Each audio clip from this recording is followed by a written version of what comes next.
Bueno, ¿qué es de lo que vamos a hablar hoy? ¿Qué es un reino de taifas? Vamos a ver, recuerde usted cómo estábamos. El califato se ha destrozado. La España mora se transforma muy rápidamente.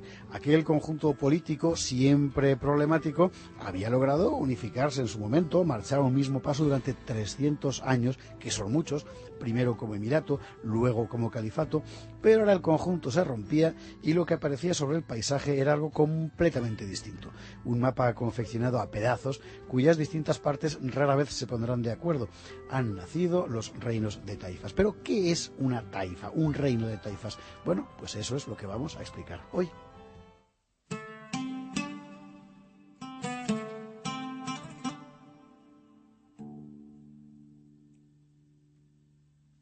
La última vez que estuvimos en Córdoba habíamos visto a un idrisí Alí convertido en califa y habíamos visto también cómo este Alí era asesinado, con lo cual la guerra volvía a empezar.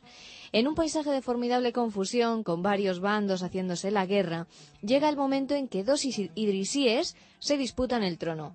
Un hijo de Alí, que se llama Yahya, y un hermano de Alí, que se llama Al-Qasim, o sea, sobrino contra tío. Toma ya. A partir de esta oposición, comienzan a configurarse los reinos de taifas. Vamos a ver, primer paso. El hijo del idrisí Alí, Yahya, es derrotado en las guerras civiles por el califato, pero no renuncia al título de califa. Lo que hace es retirarse a Málaga y allí se hace fuerte. Y entonces a Yahya se le plantea un dilema: o seguir dando la batalla para recobrar Córdoba o contentarse con los territorios malagueños que tiene bajo su control. Yahya hace cuentas y constata que no tiene fuerza suficiente para recuperar Córdoba. Así que en consecuencia lo que hace es renunciar a recuperar el dominio sobre todo el territorio de Al-Ándalus. Le basta con su reino malagueño, que se extiende desde las serranías hasta el mar. Y así nace el primer reino de taifas, Málaga. Segundo paso, con Yahya huido a Málaga, su rival, su tío Al-Qasim, entra en Córdoba para proclamarse califa. Sin embargo, será una presencia efímera. En la ciudad estalla una revuelta popular, seguramente promovida por la aristocracia árabe, y Al-Qasim tiene que retirarse. Intenta reorganizar a sus fuerzas en Sevilla, pero allí se encuentra con una sorpresa. Sevilla le cierra sus puertas. ¿Qué ocurre? Pues ocurre que los hispalenses ya han decidido gobernarse por sí solos, claro. El presidente del Consejo Municipal, Abul Qasim Muhammad Ismail Ben Abad, se hace con el poder en la ciudad y su comarca. Al-Qasim el idrisí se queda con un palmo de narices y así nace el segundo reino taifa, Sevilla.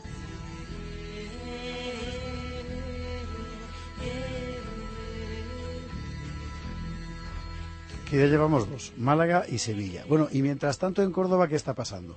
Pues en Córdoba lo que pasa es que la aristocracia árabe está intentando por todos los medios encontrar un candidato a califa. ¿Dónde lo busca? Pues en la abundante progenie de los Abderrahmanes y Muhammades.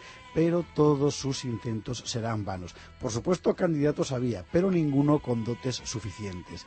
Por ejemplo, hubo un Abderramán V que reinó solo mes y medio y que fue asesinado en una revuelta popular. Acto seguido, las masas cordobesas proclaman a otro califa, Muhammad III, llamado el Miedoso. ¿Por qué el Miedoso? Pues usted, cuando Muhammad subió al trono, Yahya, que habíamos dejado en Málaga, se enteró y lanzó a sus tropas contra Córdoba. Muhammad, el Miedoso, aterrado, se disfrazó de mujer y salió por piernas de la ciudad.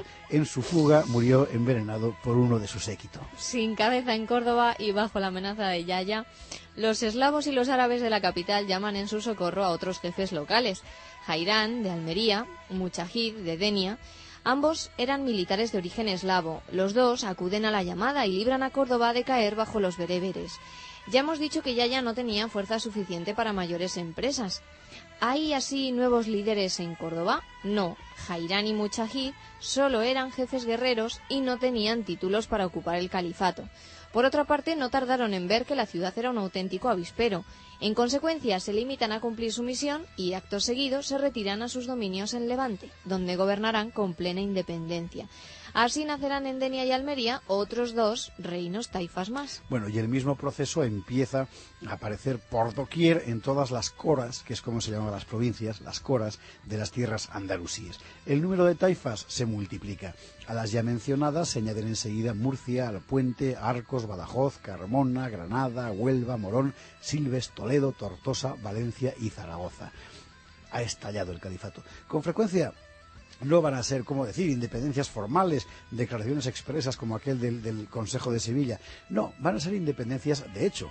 Los jefes locales crean su propio bando, cortan lazos y se acabó. Cuando sea derrocado el último califa, Hisham III, el proceso se oficializará. Córdoba se va a proclamar república independiente y el resto de las coras andalusíes también.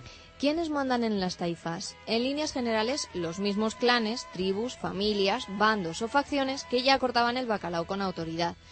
Taifa quiere decir precisamente eso, bando, facción. Zaragoza la encontramos en manos de los tuyibíes, una tribu del Yemen que llevaba mandando en la región más de un siglo, desde el descalabro de los Banu Qasi.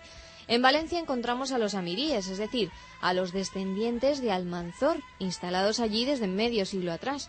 En Granada están los ciríes, procedentes del Magreb. En Málaga y en Algeciras, los jamudíes, que son la tribu de la familia idrisí, aquella de Ali y Yahya y Al-Qasim.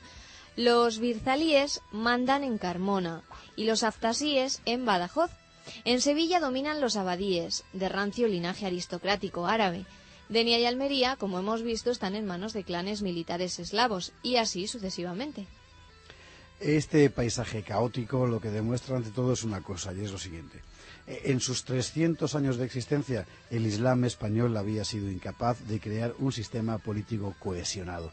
En los nuevos reinos encontramos a las mismas tribus que ocupaban la cúspide de la pirámide social desde los lejanos días de la invasión, en una distribución territorial que solo había sido modificada por los nuevos grupos de influencia, bereberes, amiríes o eslavos. Y en el plano de la realidad social, pues no había cambiado nada, es decir, la masa de población mozárabe o muradí seguía obedeciendo a los mismos amos, los esclavos seguían siendo esclavos y los siervos, siervos. Los señores, sin embargo, ya no obedecían al califa, y esta es la novedad. Cada cual va a tratar de asegurar su soberanía sobre su propio y limitado territorio. Limitado, sí, porque lo que define a este nuevo paisaje musulmán es que los fragmentos resultantes de la descomposición son muy débiles.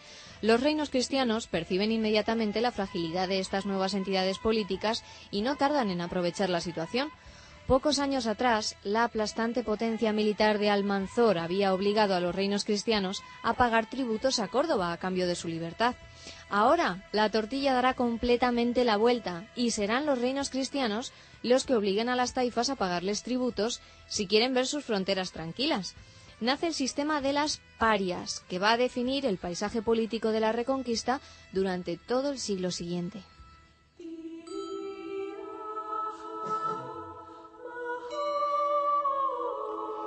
Pues eso en efecto eran las parias, el impuesto de supervivencia que los moros empezaron a pagar a los cristianos. Parece que la palabra paria viene del latín pari o pare, que quiere decir equilibrar una cuenta. Bueno, y el pago implicaba ante todo una protección. La taifa pagaba una cantidad prescrita a un reino o condado cristiano y este, por su parte, se comprometía a abstenerse de atacar al que pagaba y además a prestarle auxilio en caso de que fuera atacado por un tercero. Hombre, ante semejantes contratos, la sorpresa es inevitable. Acabamos de ver hace unas semanas aquí en la Estrella Polar que el ejército moro era implacable. ¿Dónde había quedado ahora la potencia militar musulmana? Bueno, pues la respuesta es simple. Había quedado disuelta en el paisaje de las taifas. El Islam español seguía siendo, sí, el mundo rico. La España cristiana, desde el punto de vista económico, seguía siendo el mundo pobre. Pero los reinos cristianos se habían convertido en pequeñas potencias militares con una estructura política cada vez más organizada, mientras que el caos político musulmán era ya irreversible y por eso los cristianos estaban en condiciones de exigir tributos a los moros. Nueva pregunta. ¿Y si tal era la situación, por qué los cristianos no aprovechaban la debilidad mora para seguir reconquistando? Pues la respuesta también es muy concreta, por la falta de población. A la altura del primer tercio del siglo XI, los reinos cristianos ya tenían a su disposición más tierras de las que podían llenar. Entre los distintos castillos, fortalezas y plazas que se extendían desde el Atlántico hasta Cataluña, había enormes extensiones de terreno vacío que seguían abiertas a los colonos. Ganar más tierras al sur, desplazando a los musulmanes, era factible, pero era superfluo. Ni podían llenarse, ni sobre todo podía mantenerse la seguridad. En esas condiciones, para los reinos y condados cristianos era mucho más rentable manifestar su dominio con esa política de tributos. Una política que, por otro lado, va a significar una extraordinaria revitalización de la economía cristiana. Gracias a las parias, empieza a circular dinero, se estimula el mercado, aparecen las primeras ferias, nace el tráfico de los artículos de lujo y de paso se asegura la manutención del ejército, imprescindible para la supervivencia del sistema. Realmente era un buen negocio. En las décadas siguientes vamos a ver cómo el paisaje de las taifas experimenta algunos movimientos. Habrá taifas que se unen, otras que se separan. Zaragoza, por ejemplo, va a construir un importante baluarte de poder en tierras de Aragón. Badajoz y Toledo, que siempre habían sido polos de fuerte personalidad política, con decisiva influencia autóctona, tanto muladí, o sea, de hispanos conversos al Islam, como mozárabe. Badajoz y Toledo, digo, van a mantener su singularidad. Y Sevilla se va a extender por toda la Andalucía occidental hasta convertirse en una potencia respetable. Pero incluso en estas condiciones, la hegemonía cristiana va a ser la nota dominante de este tiempo. En la estela de esta hegemonía se van a consolidar los reinos españoles, nuestros 5 reinos. Y por cierto, no sin desagradables encontronazos que iremos viendo aquí los próximos días.